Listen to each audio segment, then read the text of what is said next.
Bienvenidos vikingos y vikingas de la productividad a un nuevo vídeo donde os voy a enseñar las 10 palabras que tienes que evitar para poder mostrar siempre mucha más confianza al resto.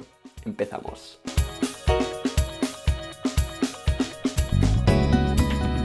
La falta de confianza en uno mismo puede provocar rechazo en múltiples situaciones de tu vida. Ya puede ser a la hora de ligar con un chico o una chica que te guste, en una entrevista de trabajo, cuando estés exponiendo algo, dando un discurso, una charla o lo que sea. Ya no solo porque harás peor todo aquello, sino porque lo vas a transmitir al resto. Por ejemplo, a la hora de ligar, las mujeres son mucho más hábiles que nosotros en cuanto al lenguaje corporal y este tipo de detalles, y se dan cuenta muchísimo más fácil y antes que nosotros. En cuanto a las entrevistas de trabajo, pues cualquier entrevistador estará ya muy preparado y muy entrenado para detectar estos pequeños puntos y puede ser la diferencia entre el éxito o el fracaso. O a la hora de dar una charla, también transmites como aburrimiento, esa inseguridad a la que estamos hablando, desde luego no te va a beneficiar en nada. Las dos claves de todo esto, tanto para lo bueno como para lo malo, es el lenguaje corporal y el lenguaje verbal. Entonces, en este caso vamos a tratar el lenguaje verbal y os voy a dar unos tips para poder mejorarlo al máximo nivel.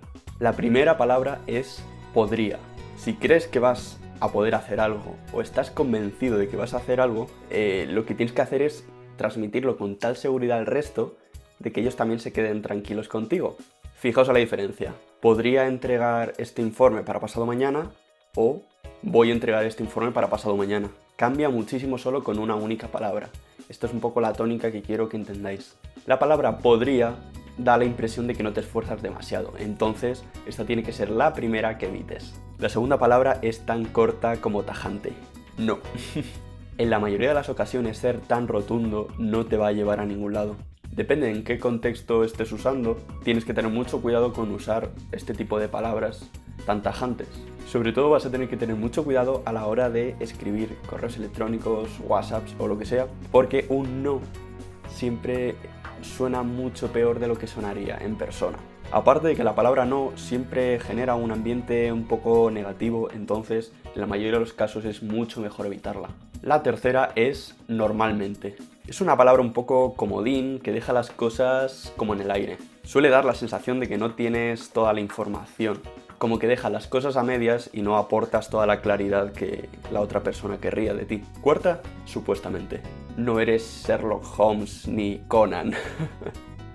Tienes que tener mucho cuidado también a la hora de hacer tus suposiciones policíacas. A menos que estés hablando de algún sospechoso de juicio, no debes de hacer este tipo de suposiciones, porque eso creará sospechas sobre algo. Solo tienes que utilizar términos directos y concretos para llegar a una conclusión. La quinta es prima hermana del no, y es imposible. Al igual que la otra, hay que evitarlas en correos electrónicos y en demás mensajes porque expresan muchísima totalidad. Cuando tú lees imposible, la cabeza directamente se te pone como mensaje en rojo, mensaje tachado. Cuidado. Y más cuando estás hablando de tus propios propósitos o metas. El ponerte ahí como que es imposible, ya se lo estás transmitiendo a todo el mundo y te lo vas a empezar a creer. Entonces ten muchísimo cuidado con ese tipo de palabras, porque no solo vas a transmitir esa sensación e inseguridad al resto, sino que te la vas a acabar comiendo tú también con patatas. La sexta es preocupado. Es un sentimiento que siempre va a jugar en tu contra. Estar preocupado no te beneficia en nada, y menos todavía reflejar esa preocupación. Sobre todo si estás a cargo de trabajadores o estás a cargo de alguien, mostrar esa preocupación van a hacer que estén muchísimo más inseguros. Así que si tú al menos estás preocupado por algo, intenta demostrar esa seguridad que se la cree también al resto y pueda favorecer un ambiente mucho más positivo para todos. De hecho, como ya hemos hablado en muchos vídeos, si tú mismo finges no estar preocupado, al final se te acabará pasando a ti también. Séptima, confundido. ¿Vale? Es igual que la anterior. Si manifiestas encontrarte así o decir directamente que estás confundido, todo eso se lo vas a expresar al resto, la persona con la que estés o a quien te dirijas. Así que tiene que ser otra de las palabras que tengas muy en cuenta para evitar. Necesidad.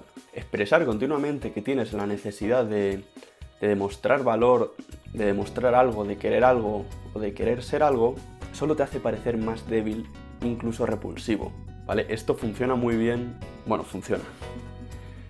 Esto se ve muy bien en cuanto a la seducción y al ligar, sobre todo las mujeres. Hay muchos hombres que no ligan y su único problema, es que tienen la palabra necesitado o desesperado escrito en la frente. Entonces eso es un gran repelente, se nota muchísimo, se nota a legua de distancia, pero siempre cuesta vérselo a uno mismo. Entonces tienes que hacer un buen análisis sobre ti mismo y pensar de verdad si estás en esta situación o no. Siempre se ha dicho que para poder conseguir una pareja estable y tal, tienes que ser primero feliz contigo mismo. Y claro, esto dicho así a grosso modo, pues te puede entrar por un oído y salirte por el otro. Pero tiene muchísima razón y se refiere a esto. Simplemente el no necesitar de nadie más, estar feliz contigo mismo. Entonces ahí es ya cuando empiezas a generar atracción a otras personas. La novena, la penúltima, es dilema. Para mi gusto no es de las peores ni de las más fuertes, pero también trae consigo un contexto interesante. Esta palabra denota un estado de perplejidad y de falta de control. Básicamente también es como estar confundido, no sabes qué hacer, no sabes por qué decantarte. Intenta resolver tus dudas preguntándole a otros o pidiéndoles consejo. Muchas veces te ayudará antes de exponerlo en público. Vale, y con la palabra con la que llegamos al final es probablemente. Por suerte, por desgracia, no podemos prever el futuro ni de una empresa, ni de un negocio, ni de una relación. Entonces, esta palabra directamente vamos a desecharla. Vuelve a ser un poquito como todo, es falta de certeza, tratar de no generar esa inseguridad en otras personas. Así que bueno, como siempre, depende de la situación, utilizaremos unas palabras u otras. Eso ya tenéis que ser vosotros y vosotras los que sepáis cómo utilizarlas, en qué momento y de la manera adecuada. Muchísimas gracias por llegar hasta el final. Me hace mucha ilusión que te hayas quedado a escuchar las 10 palabras, que seguro que te van a ayudar en más de una ocasión. Si quieres ayudarme, comparte este vídeo con quien más te apetezca y creas que le pueda gustar. Como siempre, suscríbete a mi canal, dale al like, a la campanita y a todo. Y sobre todo, coméntame qué te ha parecido y si hay alguna otra palabra que crees que podrías añadir a la lista. Así que, como siempre, muchísimas gracias por haber llegado hasta aquí y nos vemos en los siguientes vídeos. Chao.